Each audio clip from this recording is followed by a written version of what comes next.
Paula García y hoy tendremos un conversatorio sobre personajes importantes de la filosofía medieval.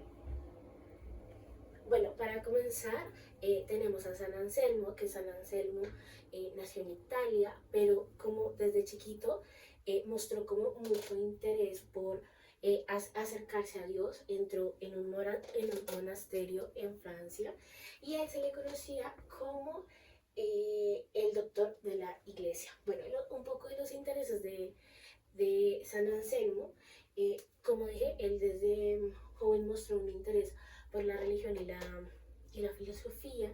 Ingresó al monasterio benedictino de Bec en Normandía y se convirtió en abad de Bec, que es como la supremacía en este monasterio, ¿sí?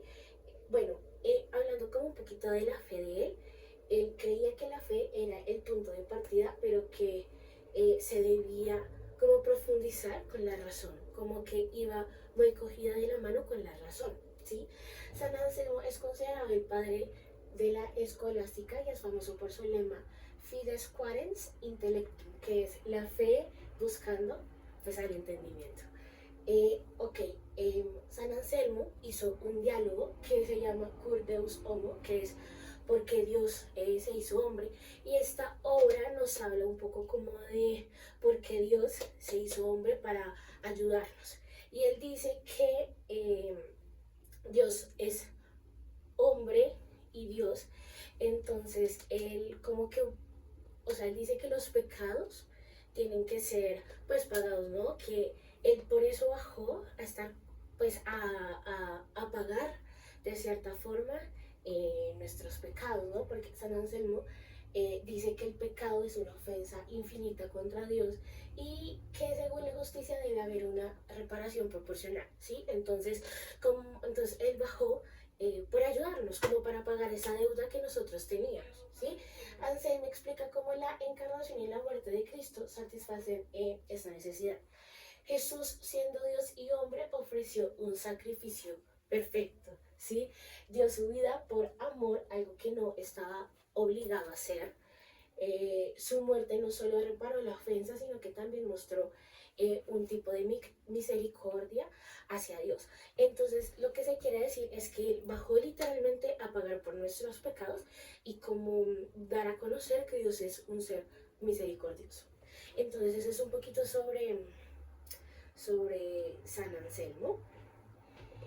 El siguiente del que vamos a hablar es San Bernardo de Clairvaux, que bueno, San Bernardo nació en 1090 en una familia noble de Francia. Desde joven mostró también inclinaciones espirituales como muy profundas. ¿A qué se refiere con esto?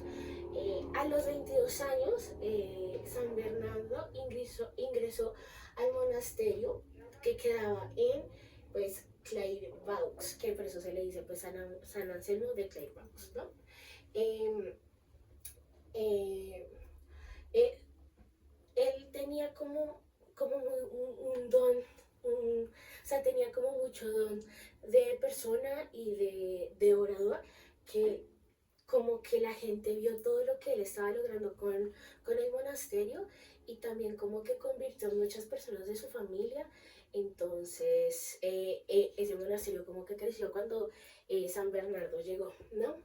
Bueno, el modelo de vida de San Bernardo, pues en 1115 fundó la abadía de Clairvaux, que se convirtió en un modelo de vida monástica y un centro influyente del cristianismo medieval, ¿no? Yendo como más un poco hacia la espiritualidad de San Bernardo. San Bernardo se centró en la espiritualidad y la relación personal con Dios, o sea, como padre e hijo, ¿sí? Y subrayando la importancia del amor y de la humildad como ser humano. Sus enseñanzas reflejan un profundo misticismo y un enfoque práctico hacia la fe, así como en verdad creer en un Dios, ¿no? El amor a Dios que él profesa en su obra sobre el amor a Dios, que es de Diligendo Deo. San Bernardo enseña que el amor es la base de la relación entre Dios y el ser humano, como dije anteriormente, como padre e hijo.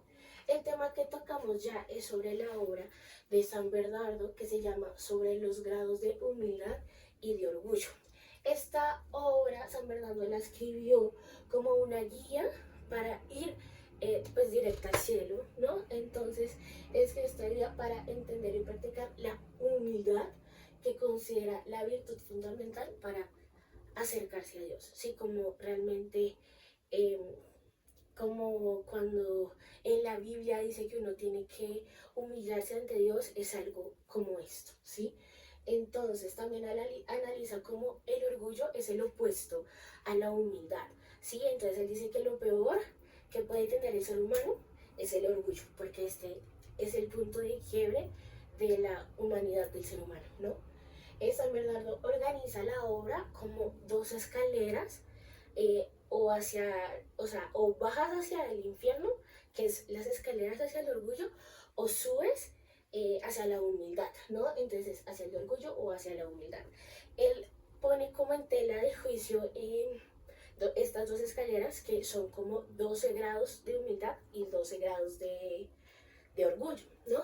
Entonces, voy a hablar como un poco de la lucha entre los dos amores, que bueno, que, o sea, sí, que por ejemplo está la curiosidad que busca cosas innecesarias, la presunción, que es creer que no necesitamos a nadie, que podemos hacer todo solos, que no necesitamos de un Dios.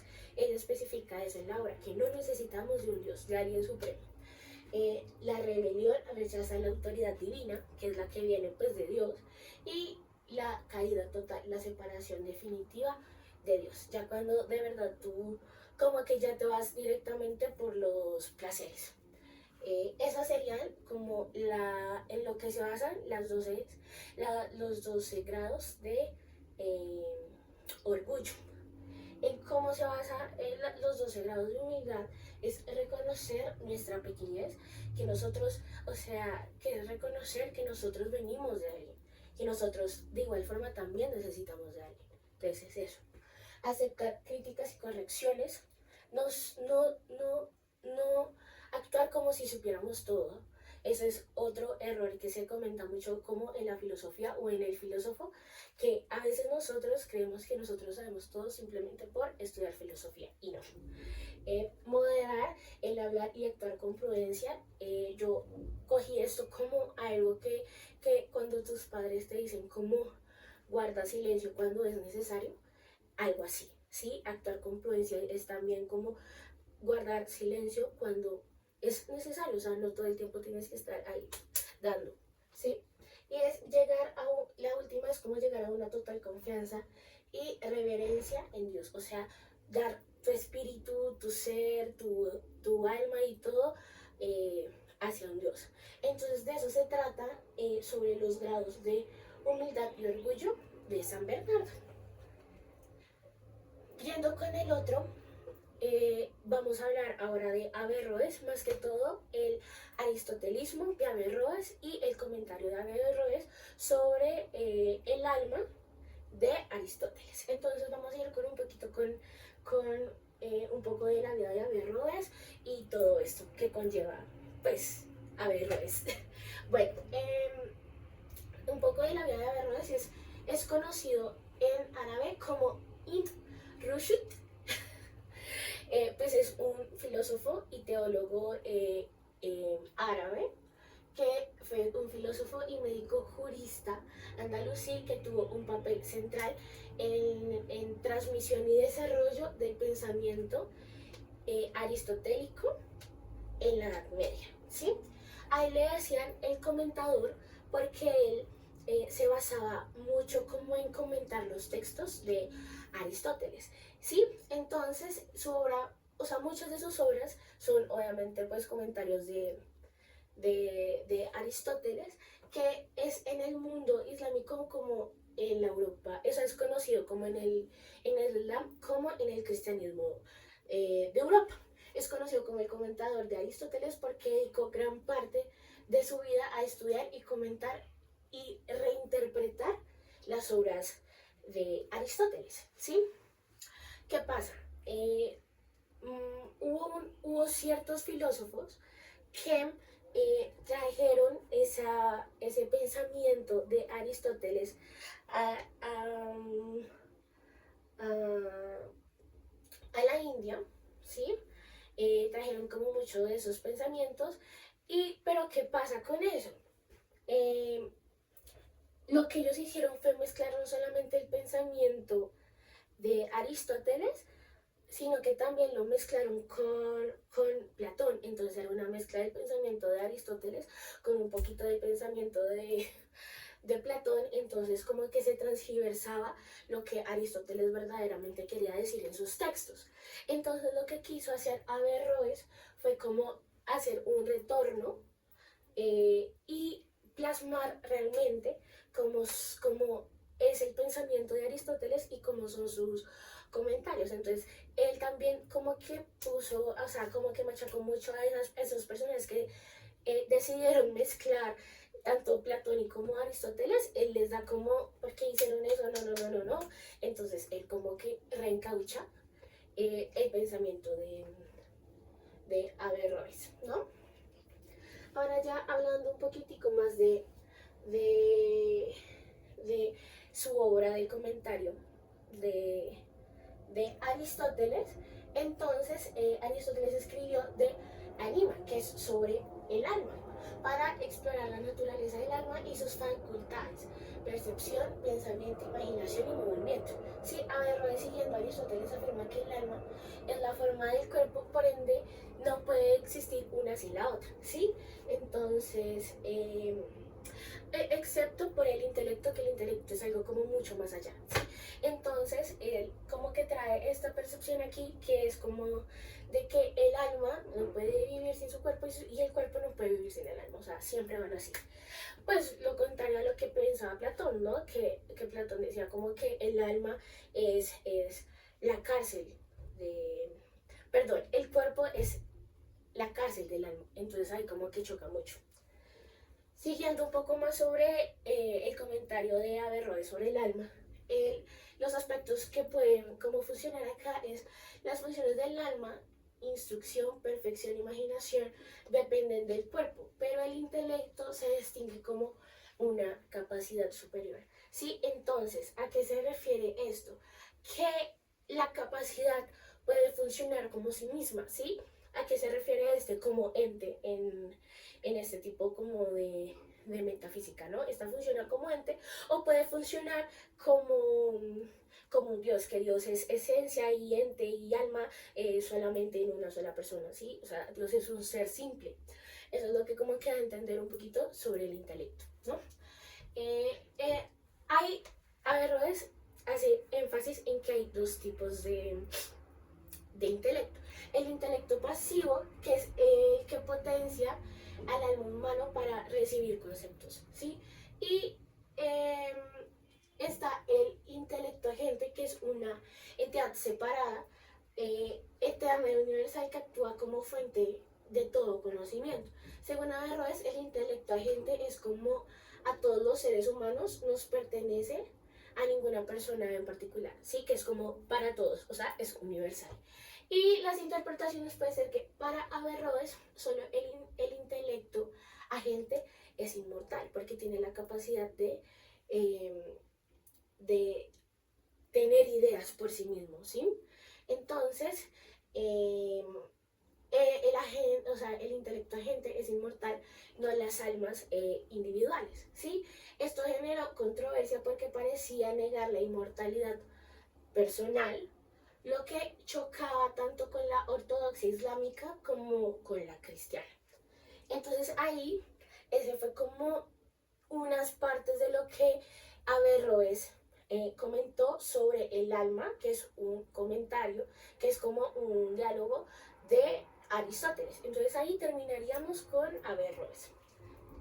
El siguiente sería San Buenaventura, que San Buenaventura es conocido como el doctor seráfico. Fue un teólogo y filósofo franciscano de gran influencia en la Edad Media. Su pensamiento combina pues la espiritualidad cristiana con un choque filosófico un poco místico. profundamente influenciado por Agustín de Hipona y la tradición como neoplatónica, ¿no? Las influencias de esto fue, o sea, en 1257 fue elegido ministro general de la Orden Franciscana, desempeñando un papel crucial en la organización y consolidación de la espiritualidad franciscana. San Buenaventura es conocido por integrar la razón filosófica y la fe cristiana, insistiendo en que la teología debe ser profundamente espiritual y contemplativa, porque ya sabemos que la teología es la ciencia que habla de Dios. Entonces para él dice que esta debe ir como súper cogida de la mano, porque es algo que estudia el ser simple, ¿no? Su pensamiento nos invita a buscar la unión con Dios, no solo a través del intelecto, sino también a través del amor y la contemplación mística. Aunque valoraba la razón, Buenaventura creía que esta era insuficiente para alcanzar ciertas verdades más altas sin la ayuda de la fe y la gracia divina. La gracia divina siempre viene de Dios, del cielo. Entonces él enfatiza en que nosotros no, o sea, nosotros solamente necesitamos a Dios, ¿sí? Que nosotros no podemos hacer nada más si Dios no nos ayuda, ¿sí? O sea, nosotros dependemos de Dios, ¿sí? Porque somos seres compuestos que necesitan a otros seres, ¿sí?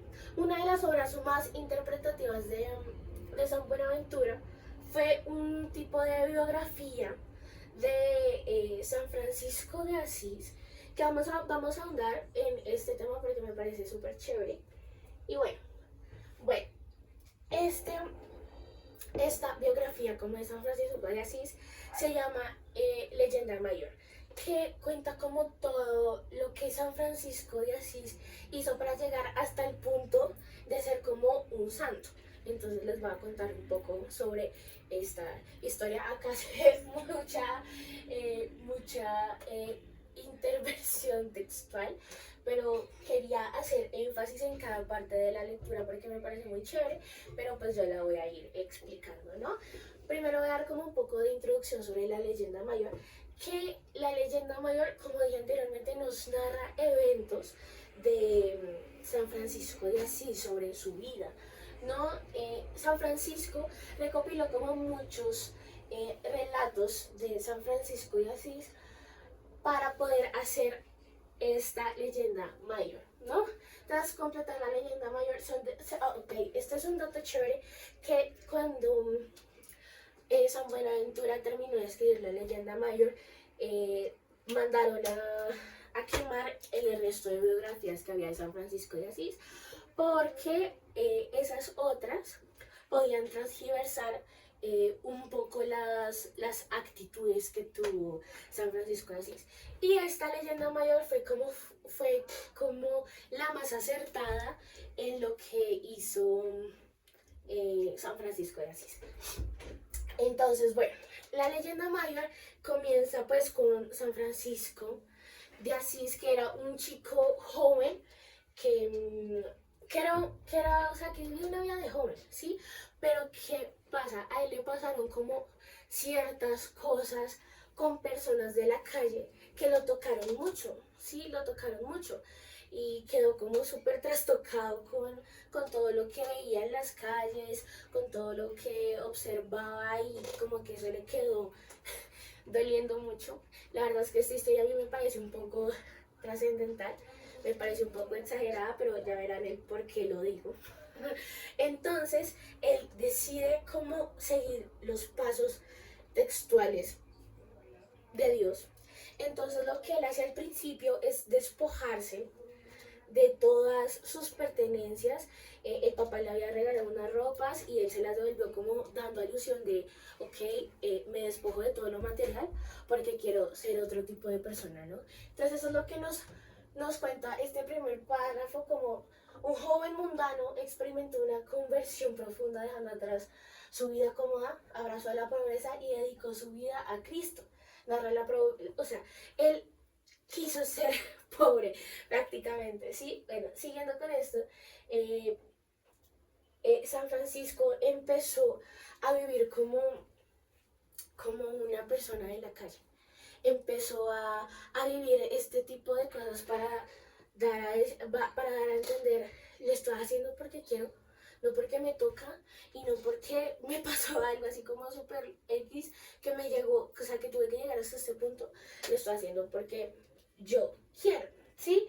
Entonces, a medida que el tiempo iba pasando, San Francisco iba siendo como tan humano, tan humano, tan humano, que las personas empezaron a confiar un poco en él, ¿sí? Hubo un punto de pic para San Francisco que fue cuando él pudo empezar a hablar como que Dios le dio un don del cielo y pudo empezar a hablar con los animales. Y algo que me parecía muy loco es que él empezó a hablar con los animales, pero él los seguía tratando como personas, ¿sí? Entonces él, en vez de referirse gato, perro, yo no sé qué, le decía hermano, hermana, tal, y los animales lo entendían. Una de las historias que marca como fue que llegó un lobo como a querer atacar con todo el lugar. Y él fue y le dijo como, hey, no hagas esto, mira, o sea, le dio como una cátedra. Le dio una cátedra al lobo y el lobo, o sea, se apaciguó total. Y es ahí donde tiene como ese poder de convencimiento hacia las personas, que las personas lo entienden, se identifican con él. Entonces, cuando él llega pues a la orden franciscana, todo el mundo como que, San Francisco así, wow, el man súper, o sea, lo amaban. Y cuando él muere, la gente creía que él seguía estando ahí, que él le seguía diciendo como, sigue a Cristo, no sé qué, o sea, ellos creían que cuando San Francisco de Asís murió, él seguía estando de una forma mucho más espiritual ahí con ellos. Entonces, de eso se trata un poquito como la leyenda mayor y un poquito pues de la biografía de San Buenaventura. Seguimos con Santo Tomás de Aquino, que es un personaje que es como muy representativo de la filosofía medieval, diría yo, que si no es como uno de los más importantes.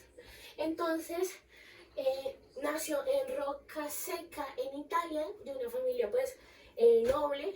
A temprana edad fue enviado a la abadía de Monte Cassino para recibir una educación religiosa avanzada.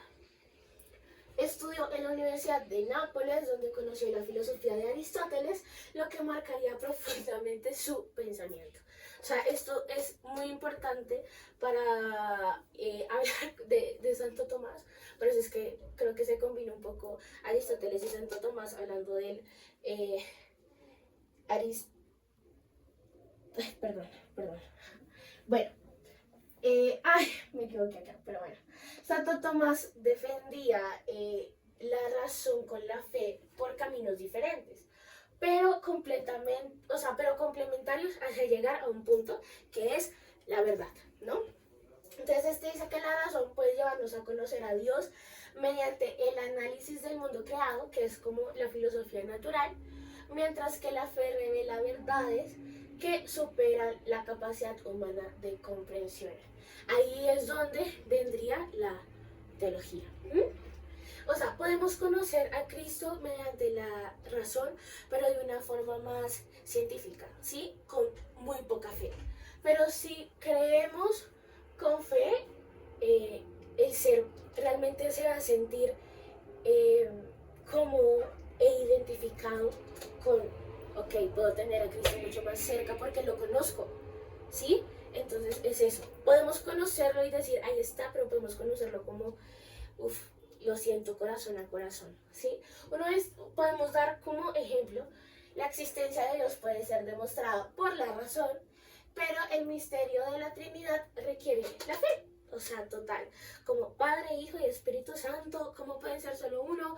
O sea, uno siempre tiene algo en el corazón que, o sea, pues por lo menos yo, que yo soy cristiana, o sea, yo o sea, a mí nada me deslumbra tanto como Dios, ¿sí?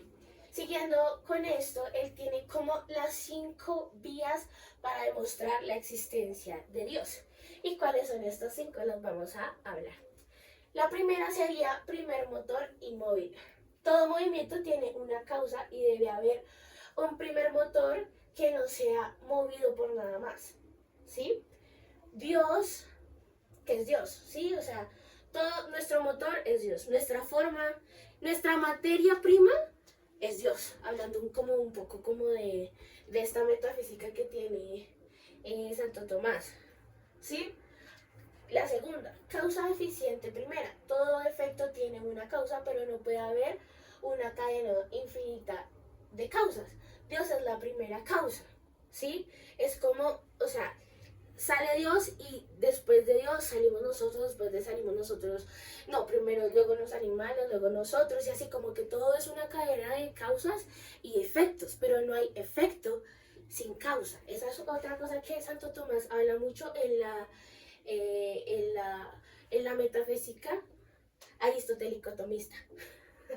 ¿Sí? La tercera es ser necesario. Hay cosas contingentes que podrían no existir, pero debe haber un escenario que dé existencia a todo lo demás, que es Dios. Que Dios es lo que nos da la potencia, y luego de la potencia nos da el acto de ser, que es ya en la existencia, ¿sí?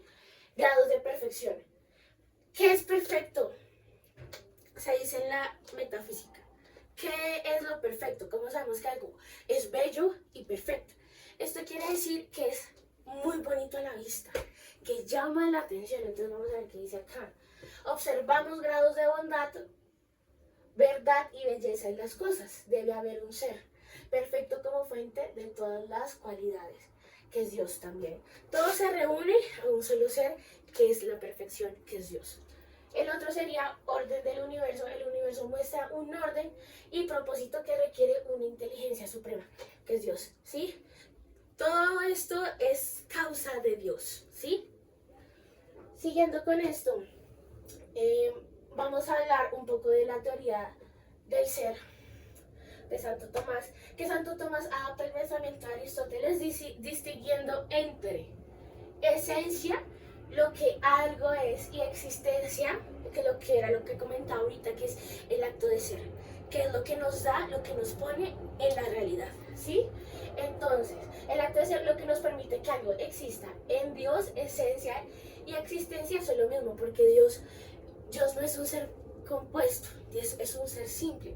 Dios solamente necesita de Dios para vivir. En cambio, nosotros necesitamos de Dios para vivir, ¿sí? Él es todo un ser, Él es un uno. Él es un uno, ¿sí? Entonces lo convierte en el ser necesario y fuente de toda existencia. Él tiene algo que se llama la ley moral y ética. Santo Tomás desarrolló una teoría sobre las leyes, que está la ley eterna, que es la razón divina que gobierna el universo, la ley natural, o sea, la razón divina, ¿quién es? Dios. La razón, o sea, la ley natural, la participación de la criatura racional en la ley eterna, es decir, los principios morales universales de los humanos pueden conocer por la razón, ¿sí? Ley positiva, las leyes humanas creadas por el bien común que deben basarse en la ley natural. ¿Qué pasa?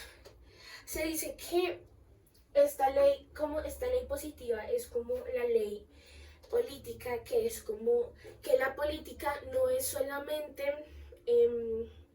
para una persona, sino que la política es para todo, o sea, para todos, ¿sí? O sea, es un derecho que no es solamente para una persona, sino que todos tenemos derecho a él, ¿sí? Entonces, luego tendría la ética tomista, se centra en el bien supremo de todos, que es la unión con Dios alcanzada a través de la virtud y el cumplimiento de los mandamientos. Entonces aquí terminamos con Santo Tomás, que Santo Tomás es un personaje muy extenso.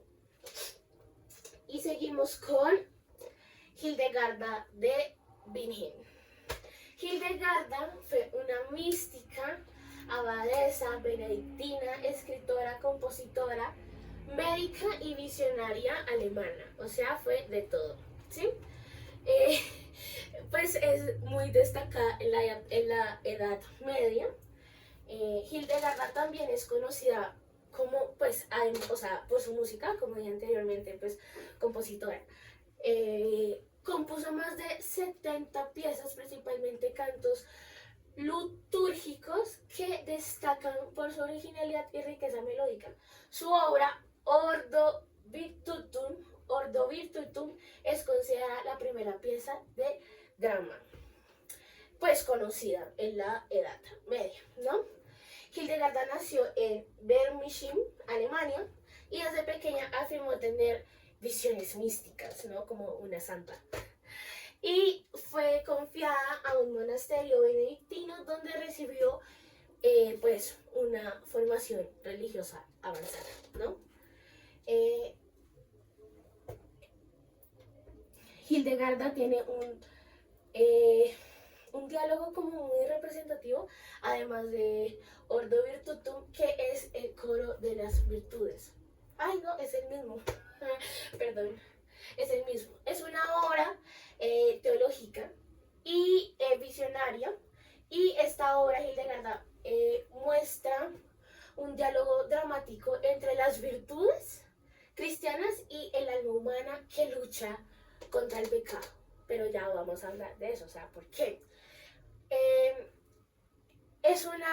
Este diálogo es como una alegoría espiritual que representa el viaje del alma humana como por todas estas partes, como, ok, soy una persona virtuosa, entonces tengo que hacer esto, luego hago esto, pero a medida que voy conociendo personas, me vuelvo una persona que le gusta el pecado, que le gusta fornicar, un montón de cosas que no van como con la religión que uno pues profesa y ha escuchado, ¿no? Bueno, esta representa pues cualidades divinas, como, o sea, divinas, el diablo que simboliza las tentaciones y el pecado, como siempre.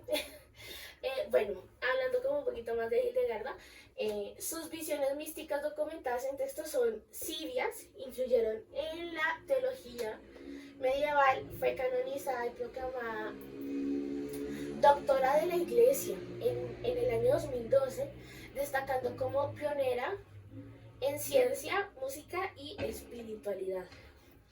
Naura.